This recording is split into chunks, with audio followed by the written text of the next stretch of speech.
పచ్చూరు రాకదలరా సభలో టీడీపీ అధినేత చంద్రబాబు మాట్లాడుతున్నారు. లైవ్ లో చూద్దాం.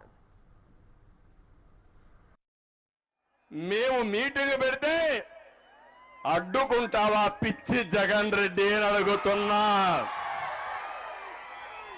పరుచూరులో మీటింగ్, జగన్మోహన్ రెడ్డి ప్యాంటు తడిసిపోయింది. అందుకే అతను చేసిన పనులు మీరు చూస్తే ఇది ఎండోమెంట్ భూమి అంట. ఓకే, ఎండోమెంట్ భూమే. ఒక రైతు స్వచ్ఛందంగా నేను ఈ పార్టీ కోసం, మీటింగ్ కోసం నేను ఈ భూమి ఇస్తున్నానని ఇచ్చాడు. అతనిని మనస్ఫూర్తిగా అభినందిస్తున్న. ధైర్యానికి శభాష్. గట్టిగా చప్పట్లు కూడా చెప్పండి, అభినందించండి. అదే తిరుగుబాటు. ఆ తమ్ముడు భూమి ఇస్తే జగన్మోహన్ రెడ్డి ఫోన్ చేసి నోటీస్ ఇమ్మంటాడు. పోలీసులు ఎందుకు నోటీస్ ఇచ్చారో చూడకుండా ఎస్పీ కూడా ఇక్కడికి పంపించి మీటింగ్ జరగడానికి వీలు లేదంటారా మీరు? అది అసలు రంగు వదులుతుంది. అదే సమయంలో మీరు చూస్తే మన నాయకత్వం ఒకటే చెప్పారు, మేము చట్ట ప్రకారం పోతున్నాం, దిక్కున్న దగ్గర చెప్పుకోమని మన నాయకులు చెప్పారు. దిగి వచ్చారు పోలీసులు. పక్కనే ఆర్టీసీ భూమి ఉంది, అక్కడంతా కూడా బుషెస్ అన్ని ఉన్నాయి, చెట్లుంటే నేను ఎన్ఎస్జీ ప్రొటెక్టివ్ని. అలాంటి చెట్లు క్లియర్ చేయాల్సిన బాధ్యత ఈ పోలీసుల పైన ఉంది. మన నాయకులు ఆ చెట్టులు క్లియర్ చేసి దానిపైన తప్పుడు కేసులు మన వాళ్ళ పైన పెడతారు. ఒకటే చెప్తున్నా, కౌంట్ డౌన్ ప్రారంభమైంది. ఎన్ని రోజులు తమ్ముళ్ళు మిమ్మల్ని అడుగుతున్నా? 52 రోజులు. ఆ 52 రోజుల తర్వాత తెలుగుదేశం జనసేన సునామీ. గెలుపు మనది. అనుమానం ఉందని అడుగుతున్నా. అడ్డం వస్తే నిలువుగా తొక్కుకుంటూ పోతాం తప్ప నిలిసేది లేదు. సిద్ధమాని మిమ్మల్ని అడుగుతున్నా. ఏమమ్మా సిద్ధమాని మిమ్మల్ని అడుగుతున్నా. ఏం తమ్ముళ్ళు సిద్ధమాని మిమ్మల్ని అడుగుతున్నా. మీరు జగన్మోహన్ రెడ్డి ఓడించడానికి సిద్ధం. వైఎస్ఆర్ కాంగ్రెస్ పార్టీని భూస్థాపితం చేయడానికి సిద్ధం. జగన్మోహన్ రెడ్డికి అభ్యర్థులు దొరక్క ఎత్తుక్కొని సందిగ్ధంలో పడిపోయాడు. ఇక్కడనే చూశారు, మొన్నటి నుంచి ఒక బకాసురుణ్ణి ఇక్కడికి పంపించాడు. మళ్ళీ అనుకున్నాడు ఈ బకాసురుడితో లాభం లేదని ఇంకొక ఆయన పంపించే పరిస్థితికి వచ్చారు. మీరెవరు వచ్చినా ఒకటే చెప్తున్నా, గెలుపు రాసి పెట్టింది. కాసుకో జగన్మోహన్ రెడ్డి, నీ పులివెందల కూడా వై నాట్ పులివెందల. అవునా కాదా అని అడుగుతున్నా. చిల్లర రాజకీయాలు మానుకో, గౌరవప్రదమైన రాజకీయం చేయి. నేను కూడా నీ మారిగా ఆలోచించుంటే నువ్వు మీ ఇంట్లో నుంచి బయట వచ్చేవాడు అని అడుగుతున్నా. నా రాజకీయాల ముందర నువ్వు ఒక బచ్చా. అవునా కాదా? వీళ్ళ నాన్నే భయపడ్డాడు. అలాంటి ఈ బచ్చాకు నేను భయపడాలన్నా తమ్ముళ్ళు అని మిమ్మల్ని అడుగుతున్నా. నేను పనిచేసేది తెలుగు జాతి కోసం, మీకోసం, ఈ పేదవాళ్ళ కోసం, నా తెలుగింటి ఆడబిడ్డల కోసం పనిచేస్తున్నా. నన్ను పని చేయకుండా చేయడం నిన్ను పుట్టించిన వాడి వల్ల కూడా చేత కాదని మరొకసారి హెచ్చరిస్తున్నా. అందుకని నేను ఒకటే మిమ్మల్ని అందరినీ కోరుతున్నా, రాజకీయాల్ని కలుషితం చేసిన వ్యక్తి ఎవరు ఎవరు ఎవరు అలాంటి వ్యక్తిని ఓడించాలన్నా లేదా అని మనం అడుగుతున్నా. ఓడిస్తామని ఒక సంకల్పం చేయండి, గట్టిగా చప్పట్లు కూడా చెప్పండి, సంకల్పం చేయండి. తమ్ముళ్ళు, ఆడబిడ్డలు గుర్తుపెట్టుకోవాలి. నేను ఇక్కడ పర్చూరులోకి వచ్చింది రా కదిలిరా అంటే నా కోసరమో జనసేన కోసరమో తెలుగుదేశం కోసరం కాదు, మీ అందరి భవిష్యత్తు కోసరం, మీ పిల్లల భవిష్యత్తు కోసరం, ఈ ఆడబిడ్డల భవిష్యత్తు కోసం నేను ఈరోజు ఈ కార్యక్రమానికి శ్రీకారం చుట్టాను. అయితే నా జీవితంలో చాలా సార్లు వచ్చాను కానీ ఈ రోజు మీ స్పందన చూస్తా ఉంటే ఎన్నికల ముందే ఖాయమైపోయింది గెలుపు. అయితే టెక్నికల్ గా ఎన్నికలు జరగాలి కాబట్టి ఎన్నికలు జరుగుతాయి. కానీ అట్లని చెప్పి ఇంట్లో పడుకుంటే దుర్మార్గుడు రావణాసురుడు. దేవుడు కూడా తప్పలేదు తమ్ముళ్ళు, రాముడికి కూడా తప్పలేదు కష్టాలు, అవునా కాదా అని మిమ్మల్ని అడుగుతున్నా. సిద్ధమా రావణాసురుడి వదకని అడుగుతున్నా. ఎందుకంటున్నానంటే మనసు పెట్టి ఆలోచించండి. అందరూ కూడా ప్రతి ఒక్క విషయం మీలో ఒక అవగాహన రావాలి. మీలో చైతన్యం తేవడానికే నేను వచ్చా. మీ యొక్క ఆలోచన విధానాన్ని ఎందుకు వైఎస్ఆర్ కాంగ్రెస్ పార్టీకి ఓటేయకూడదు, ఓటేస్తే ఏమవుతుందో ఆలోచించే విధంగా చెప్పడానికే నేను ఇక్కడికి వచ్చా. ఇతను ఒక పని చేశాడు, ఒకసారి పాత రోజులు గుర్తుపెట్టుకోండి. తండ్రి ముఖ్యమంత్రిగా ఉంటే తండ్రిని అడ్డం పెట్టుకొని 43,000 కోట్ల రూపాయలు దోచేసిన వ్యక్తి. నేను చెప్పింది కాదు, సిబిఐ ఈడీ చెప్పే పరిస్థితికి వచ్చారు. అలాంటి వ్యక్తి జగన్మోహన్ రెడ్డి, అవునా కాదా అని మిమ్మల్ని అడుగుతున్నా. ఇంత దోచుకుంటే మనిషిలో మార్పు వచ్చిందా అని అడుగుతున్నా. ఊరు ఊరు తిరిగాడు, మీకు ముద్దులు పెట్టాడు, తల నిమిరాడు, మీరు ఐసు మారిగా కరిగిపోయారు, అన్ని ఓట్లే వేశారు. వేస్తానే నిజ స్వరూపం బయటపడింది, అవునా కాదా అని అడుగుతున్నా. అతను ఒక సైకో, అతనికి ఒకటే ఆలోచన, అడుక్కుంటాడు, కాళ్ళు పట్టుకుంటాడు, ఆ తర్వాత కాళ్ళు లాగేస్తాడు. అదే జరిగింది ఇప్పటివరకు, అవునా కాదా ఆలోచించండి. ముఖ్యమంత్రి అయ్యాడు, దీంతో రాష్ట్రాన్ని చెరబట్టాడు, వ్యవస్థల్ని సర్వనాశనం చేశాడు, మనందరి జీవితాలు కూడా నష్టపోయే విధంగా చేశాడు. ఒకటి కాదు, ల్యాండ్, శాండ్, వైను, మైను ఏది దొరికినా వదిలిపెట్టడం లేదు ఈ భూమకాసురుడు. అతను అన్నం తినడం మానేశాడు. ఉదయమే అల్పాహారం ఇసుక, మధ్యాహ్నం భోజనం మైన్స్, రాత్రి మీరు చూస్తే ఏంటి జే బ్రాండ్ మద్యం, అది డిన్నర్ ఈయనకి.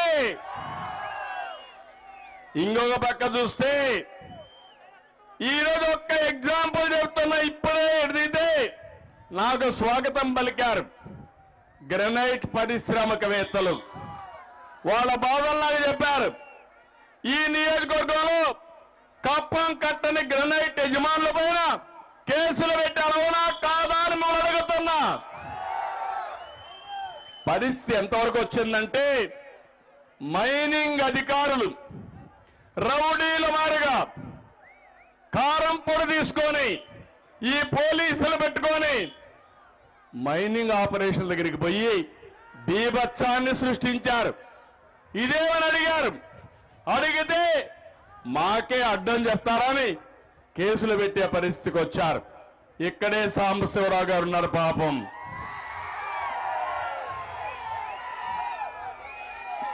ఆయన పైన కేసులు పెట్టారు. వ్యాపారం చేసుకునే వ్యాపారస్తుల పైన కేసులు పెట్టారు. అంటే మీ అధికారం ఉందని ఊరి మీద ఆంబోతులుగా పడితే ఒకటే హెచ్చరిస్తున్నా, నీ ఆంబోతుతనానికి కళ్ళు వేస్తా, మిమ్మల్ని ఎక్కడ పెట్టాలో పెట్టి వాళ్ళు కాపాడుకునే బాధ్యత నాది. ఇక్కడే సాంబశివరావు గారి పేరాక గొట్టిపాట రవికుమార్ గారు ఉన్నారు. ఇక్కడిని ఎప్పటి నుంచో గ్రనైట్ వ్యాపారం చేస్తాడు. పార్టీ మారమన్నారు. నువ్వు చెప్పడం ఏంటి, నేను రావడం ఏంటి, నేను రాను పో, దిక్కున్న దగ్గర చెప్పుకోమని గొట్టిపాటి రవికుమార్ ఛాలెంజ్ చేశాడు.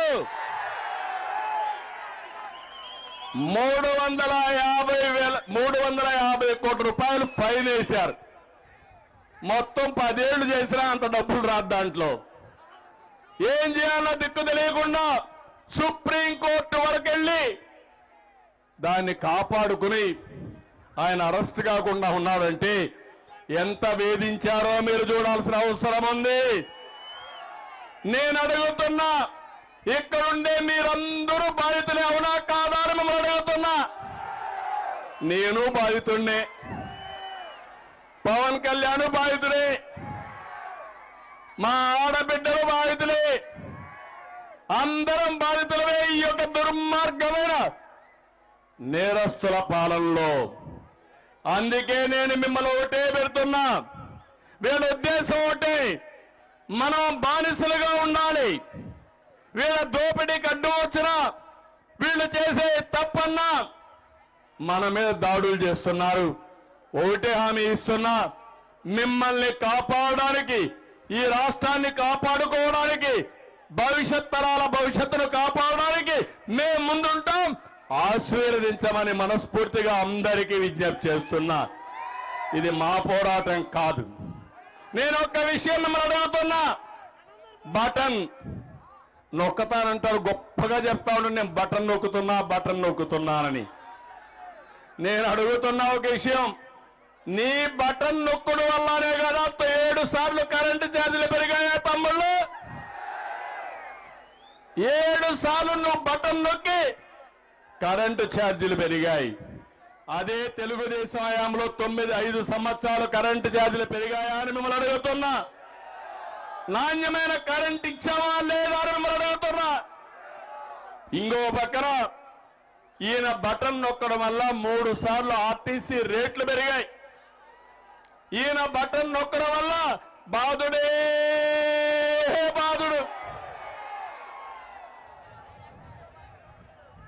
చెత్త మీద పన్ను, పెట్రోల్ పన్ను మీద పన్ను, డీజిల్ మీద పన్ను, గ్యాస్ సిలిండర్లు పెరగడం, నిత్యావసర వస్తువుల ధరలు పెరగడం పెరిగాయా లేదా అని అడుగుతున్నా.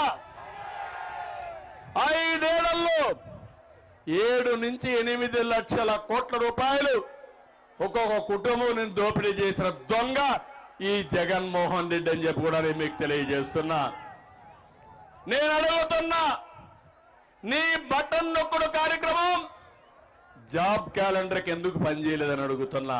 పనిచేసిందా తమ్ముడు? వచ్చాయా ఉద్యోగాలు మీకు? ఏ ఒక్క తమ్ముడికైనా ఉద్యోగాలు వచ్చాయా అని నేను అడుగుతున్నా. 5 జనవరిలో అయిపోయినాయా లేదా? ఇంకా వస్తాయని ఆశుందా మీకు? జాబు రావాలంటే యువతకు భవిష్యత్తు ఉండాలంటే అది మన బ్రాండు. ఇంకో పక్క ఏమమ్మా మద్యపాన నిషేధం బటన్ నొక్కాడా అని అడుగుతున్నా. చెప్పాడా లేదా మీకు? హామీ ఇచ్చాడా లేదా మీకు? మద్యపాన నిషేధం పైన బటన్ నొక్కితేనే మిమ్మల్ని ఓటేయమన్నాడు. ఇప్పుడు వస్తున్నాడు, ఓటేస్తారా తల్లి అని మిమ్మల్ని అడుగుతున్నా. మీ మంగళ సూత్రాలు తెంపేసిన వ్యక్తి, మీ కుటుంబాలను నాశనం చేసిన వ్యక్తికి ఓటేస్తారా అని మిమ్మల్ని అడుగుతున్నా. ఇంత దుర్మార్గం చేశాడు. ఇంకో పక్క సిపిఎస్ రద్దుకు ఎందుకు బటన్ నొక్కలేదని అడుగుతున్నా. ఆ రోజు అన్నాడు, ఇది ఎంత పని అన్నా, వారం ఎన్ని వారాలు అయిపోయినాయి జగన్మోహన్ రెడ్డి అని అడుగుతున్నా. చివరి వారం వస్తా ఉంది, పోయే వారం వస్తా ఉంది, తప్పకుండా పోతున్నావు. ఇలాంటి మోసాలు చేసి గుంతలు పడిన రోడ్లు బాగు చేయడానికి బటన్ నొక్కాడా అని అడుగుతున్నా. నొక్కతాడని మీకు ఆశ ఉందా అని అడుగుతున్నా. ఒక్క విషయం మీరు గుర్తుపెట్టుకోవాలి. ఈరోజు ఈ ముఖ్యమంత్రిని మీరు ఒక్కసారి చూస్తే ఎక్కడ పనులు చేయాలో ఆ పనులు చేయలేదు. ఎక్కడైతే తప్పుడు పనులు చేయకూడదు అక్కడ మాత్రం తప్పుడు పనులు చేశారు. దోపిడీ పైన శ్రద్ధ పెట్టాడు. ఒక ఆర్థిక ఉగ్రవాదిగా మారాడు. ఏ స్కీమ్ పెట్టినా దాని వెనకాల ఒక పెద్ద స్కామ్ ఉంటుంది. మైనింగ్, ఇసుక, లిక్కర్, భూములు, ఏది చూసినా దోపిడీనే దోపిడీ. ఇంత దుర్మార్గం ఎప్పుడూ లేదు. నేను అడుగుతున్నా మిమ్మల్ని అందరినీ, ఈ రాష్ట్రంలో బాగుపడిన వ్యక్తి ఒక్కడే ఒకడు. ఎవరు తమ్ముడు? ఎవరమ్మా బాగుపడింది? దేశంలో అందరి ముఖ్యమంత్రుల ఆస్తులు ఎంత ఉన్నాయో దానికంటే ఎక్కువ ఆస్తి ఉండే వ్యక్తి ఎవరో మీరే చెప్పండి. ఎవరు అంటే సైకో మాత్రం ఆస్తులన్నీ పెంచేసుకున్నాడు. మీరు బాగుపడ్డారా అని అడుగుతున్నా. ఈ ప్రభుత్వం వల్ల మీ ఆదాయం పెరిగిందా అని అడుగుతున్నా. అప్పులు పెరిగాయా లేదా అని అడుగుతున్నా. అంటే అందరూ నాశనం అయిపోయాం. ఇంకొక విషయం మీరు చూస్తే ఎవరికి ఇలాంటి సైకో ఆలోచనలు రావు. భూగర్భ ఖనిజ సంపద, సహజ వనరుల్ని దోచేసిన వ్యక్తి ఈ సైకో జగన్మోహన్ రెడ్డి అని చెప్పి నేను మీకు తెలియజేస్తున్నా. ఎప్పుడు కూడా మీరు ఒక విషయం గుర్తుపెట్టుకోవాలి. అభివృద్ధికి బ్రాండ్ అంబాసిడర్ తెలుగుదేశం పార్టీ అవునా కాదా అని మిమ్మల్ని అడుగుతున్నా. మీకు అభివృద్ధి కావాలన్నా లేదా అని అడుగుతున్నా. అభివృద్ధి చేస్తేనే సంక్షేమ కార్యక్రమాలు వస్తాయి. అభివృద్ధి చేయకపోతే సంక్షేమ కార్యక్రమాలు ఎక్కడి నుంచి వస్తాయని అడుగుతున్నా. ఒక విషయం మీరు ఆలోచించండి. ఒక ఊర్లో ఒక తిరుగుబోతుంటాడు. నిద్రలేసి తిరుగుతానే ఉంటాడు. వ్యవసాయం చేయడు, వ్యాపారం చేయడు, అప్పులు చేస్తాడు. చేసి బాగా తాగేసి తందనలాడతాడు. ఆ వ్యక్తి వల్ల భూమి పోతుంది, ఆస్తి పోతుంది, కుటుంబం సర్వనాశనం అయిపోతుంది. అవుతుందా కాదా అని మిమ్మల్ని అడుగుతున్నా. అలాంటి వ్యక్తి ఈ జగన్మోహన్ రెడ్డి. అక్కడైతే అతను కూడా నష్టపోతాడు, ఇక్కడైతే జగన్మోహన్ రెడ్డి లాభపడతాడు. నేను అడుగుతున్న అమరావతి పూర్తయి ఉంటే ఎట్లుండేది తమ్ముళ్ళు? ఒక్కసారి మీరు ఆలోచించండి. హైదరాబాద్ నేనే అభివృద్ధి చేశా. హైదరాబాద్కి బ్రాండ్ అంబాసిడర్ ఎవరంటే ఇప్పుడు కాదు, చరిత్రలో కూడా తెలుగుదేశం పార్టీ గుర్తుంటుంది. అవునా కాదా? అవునంటే చేతుల పైకి ఎత్తండి. ఇక్కడే చూశా. ఇప్పుడే ఐటీ వాళ్ళు ప్రపంచం అంతా వెళ్ళారు. వాళ్ళు వచ్చి చెప్తున్నారు, ఎన్నికలు వచ్చాయి, ఎన్నికలయ్యే వరకు మేము ఇక్కడే ఉంటాం, 2 నెలలు ఇక్కడే ఉండి మిమ్మల్ని గెలిపించి మా బాధ్యత, మా రుణం తీర్చుకుంటామని వాళ్ళు చెప్పే పరిస్థితికి వచ్చారు. వాళ్ళు రావాల్సిన అవసరం ఉందా అని మిమ్మల్ని అడుగుతున్నా. వాళ్ళకు ఒకటే కృతజ్ఞత. ఆ రోజు మీరు ఐటీ ప్రారంభించారు, మమ్మల్ని చదువుకోమన్నారు, మేము చదువుకున్నాం, మా భవిష్యత్తు మారింది. నేను పుట్టిన గ్రామంలో ఇంకా సమస్యలు ఉన్నాయి, మళ్ళీ మీరు వస్తేనే ఈ సమస్యలు పరిష్కారం అవుతాయని ఎక్కడో అమెరికా, ఆస్ట్రేలియాలో ఉండేవాళ్ళు వచ్చారంటే అది తెలుగుదేశం పార్టీ చూపించిన చొరవ అవునా కాదా అని మిమ్మల్ని అడుగుతున్నా. ఈ విషయం మీరు కూడా ఆలోచించాల్సిన అవసరం ఉంది. ఒక వ్యక్తి, దుర్మార్గమైన వ్యక్తి, అహంకారి అమరావతిని నాశనం చేసేశాడు. ఈ అమరావతి నాశనం చేస్తే నాకు నష్టం కాదు, రాష్ట్రానికి నష్టం, ఈ పిల్లలకు నష్టం,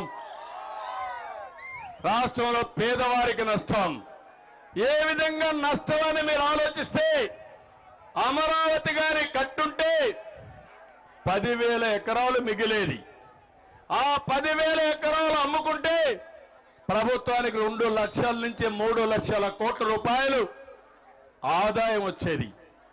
ఆదాయంతో సంక్షేమ కార్యక్రమాలు చేసేవారు, అభివృద్ధి కార్యక్రమాలు జరిగి ఉంటే ఇక్కడ పేదవాళ్ళు హైదరాబాద్కో, బెంగళూరుకో, చెన్నైకో పోయే పని లేకుండా ఇక్కడనే పనులు చేసుకునేవాళ్ళం.